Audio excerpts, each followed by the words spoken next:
बलिदान ने सिंह का होते सुना, बकरे बलि वेदी पर लाए गए। विषधारी को दूध पिलाया गया, केंचुए कटिया में फंसाए गए। ने काटे टेढ़े पादप गए, सीधों पर आरे चलाए गए। बलवान का बाल ने बांका भया, बलहीन सदा तड़पाए गए। दोस्तों, यह पंक्तियाँ उत्तर भारत के पेरियार के नाम से विख्यात तथा सामाजिक न्याय के प्रबल योद्धा ललय सिंह यादव जी की हैं।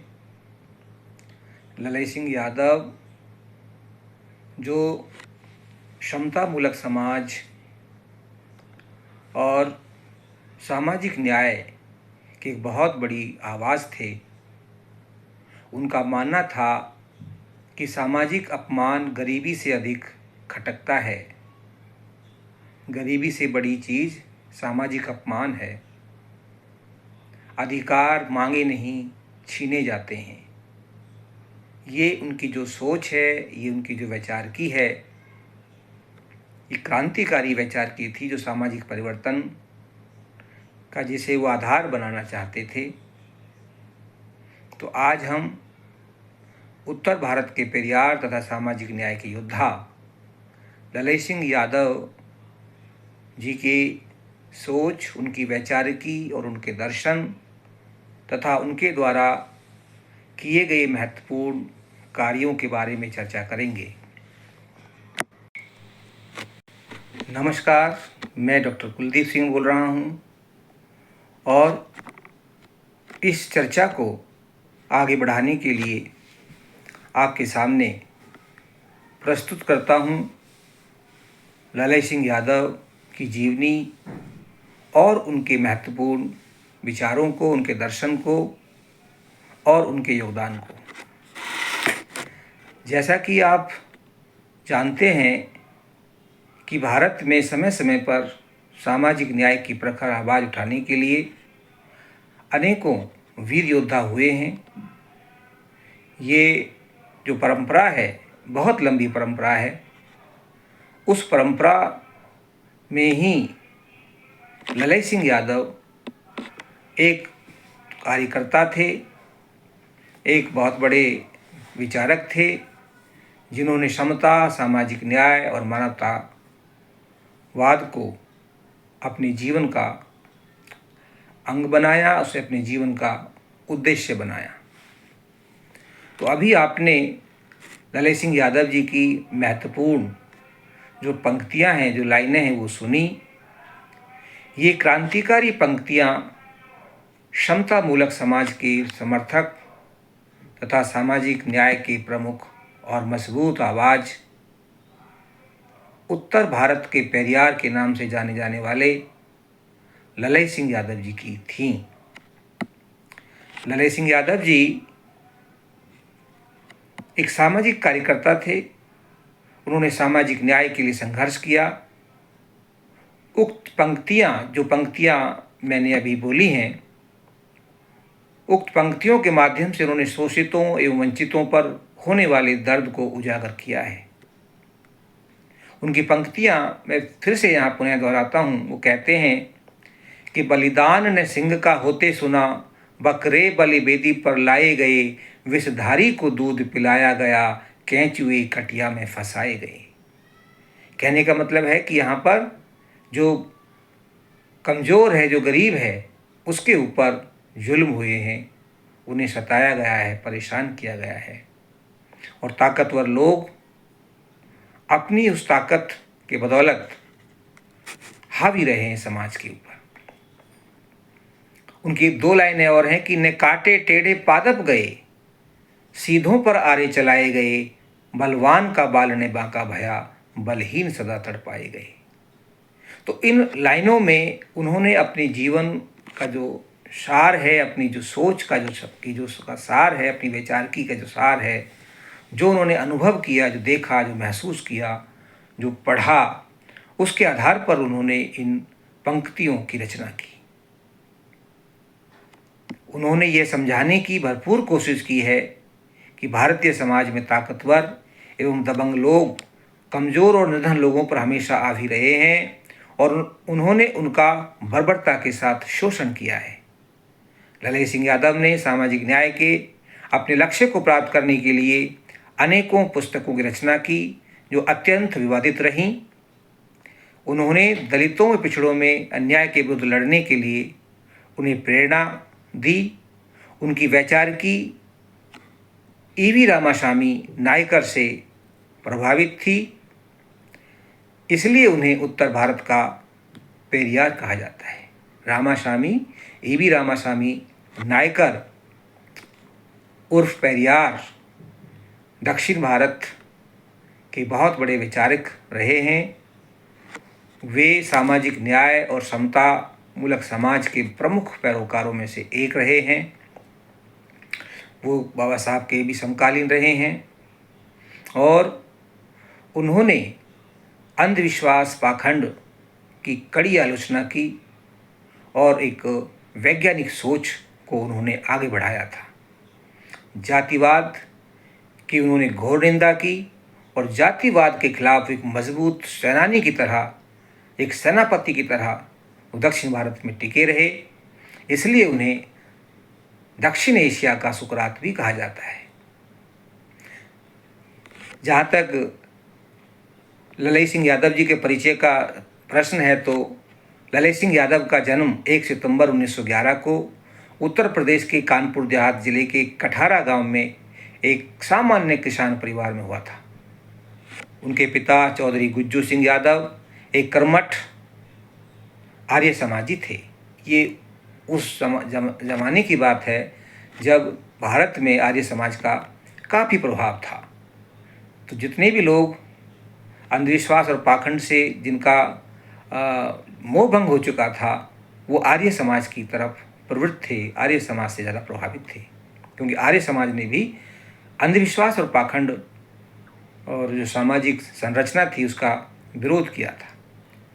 इनकी माता श्रीमती मूला देवी थीं, जो उस क्षेत्र के जनप्रतिनिधि नेता चौधरी साधो सिंह यादव की पुत्री थीं। ललई सिंह ने सन 1928 में हिंदी के साथ उर्दू लेकर मिडिल पास किया। सन 1929 से 1931 तक फॉरेस्ट गार्ड रहे। उनकी शिक्षा और दीक्षा के साथ साथ उन्होंने सरकारी सेवाएं भी की। उन्होंने कुछ सरकारी सेवाओं में, नौकरियों में भी अपना योगदान दिया। 1931 में ही इनका विवाह श्रीमती दुलारी देवी पुत्री चौधरी सरदार सिंह यादव, जो कि ग्राम जरेला निकट रेलवे स्टेशन रूरा जिला कानपुर के साथ हुआ। 1933 में सशस्त्र पुलिस कंपनी जिला मुरैना मध्य प्रदेश में ये कांस्टेबल के पद पर भर्ती हुए।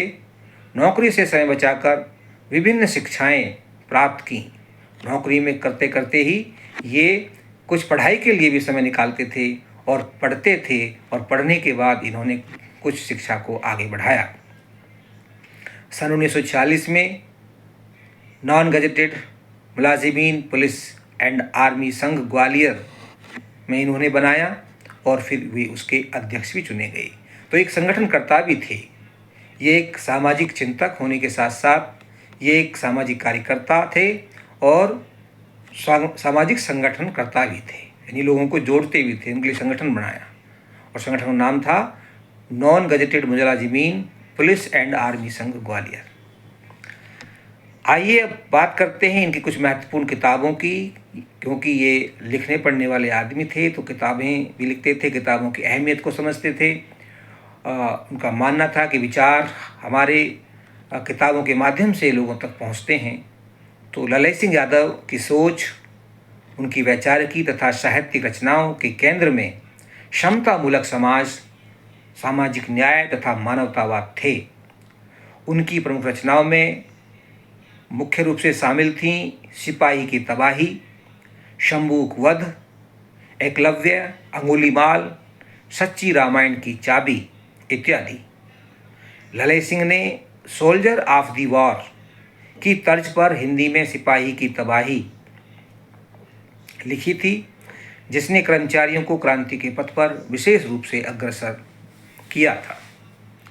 इन्होंने आज़ाद हिंद फौज की तरह ग्वालियर राज्य की आज़ादी के लिए जनता तथा सरकारी मुलाजिमों को संगठित करके, एकत्रित करके पुलिस और फौज में हड़ताल भी करवाई थी। तो ये इनका एक महत्वपूर्ण काम था एक सैनिक के तौर पर। जहाँ तक इनकी वैचारिक जो आइडियोलॉजी है और जो जिन दार्शनिकों से ये विशेष रूप से प्रभावित थे, उनमें एक नाम था डॉक्टर बाबा साहेब अम्बेडकर का नाम।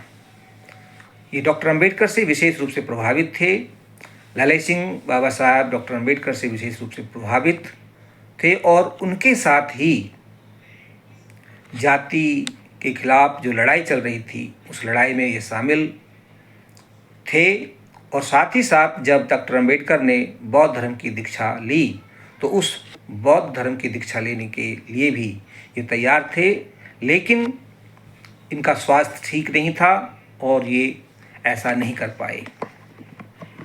हालांकि फिर ये बाद में इन्होंने शायद बौद्ध धर्म को ग्रहण कर लिया था। इसके साथ ही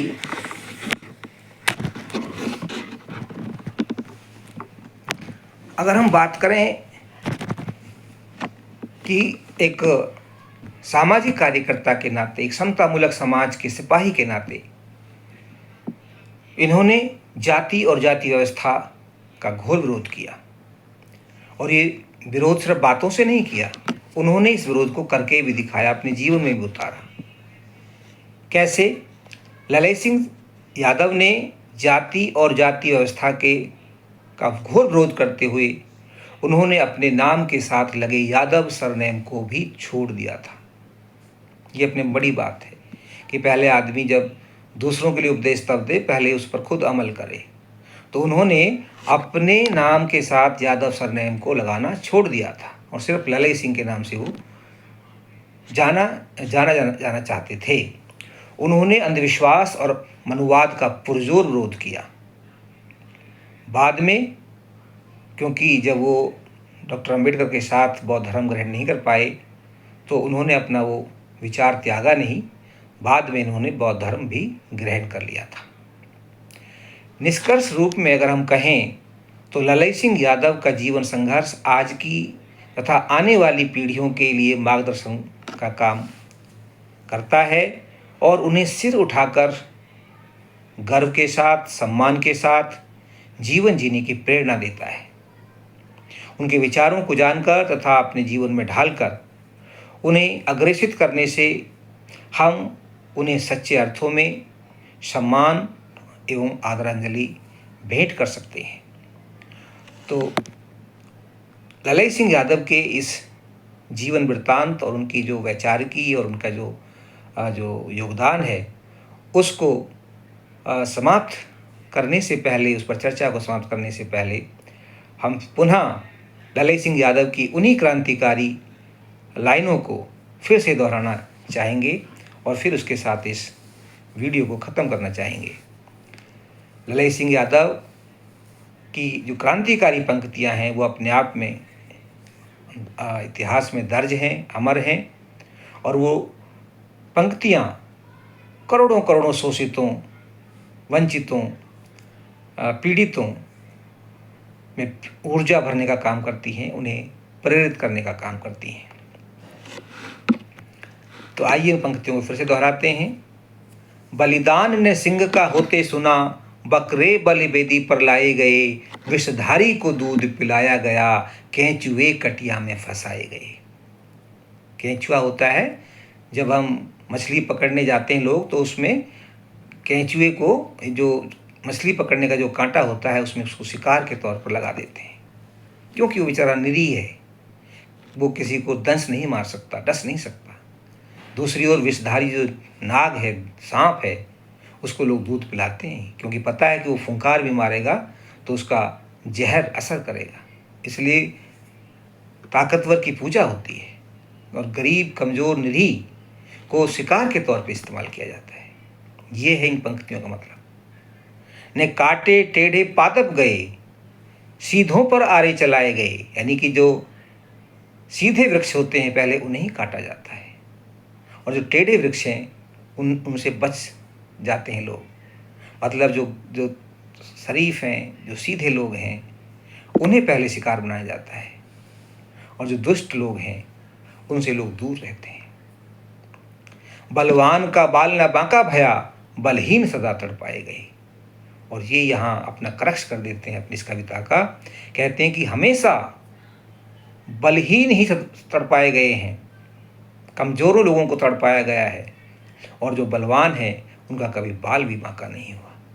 तो इन्हीं क्रांतिकारी पंक्तियों के साथ हम ललय सिंह यादव को नमन करते हैं, उन्हें श्रद्धांजलि आदरांजलि पेश करते हैं, और इस वीडियो के माध्यम से आपसे एक विनती भी करते हैं, एक रिक्वेस्ट भी करते हैं कि यदि आपको ये वीडियो अच्छा लगे, आप ललय सिंह यादव की वैचारिकी, सामाजिक न्याय की वैचारिकी वो पसंद करते हैं तो इस वीडियो को आगे बढ़ाएं, इसे शेयर करें, वीडियो को लाइक करें, और यदि आप इस चैनल पर नए हैं तो कृपया इस चैनल को सब्सक्राइब भी करें, ताकि आने वाले समय में सामाजिक न्याय, समतामूलक समाज बनाने जैसे विचारों पर आधारित, शिक्षा पर आधारित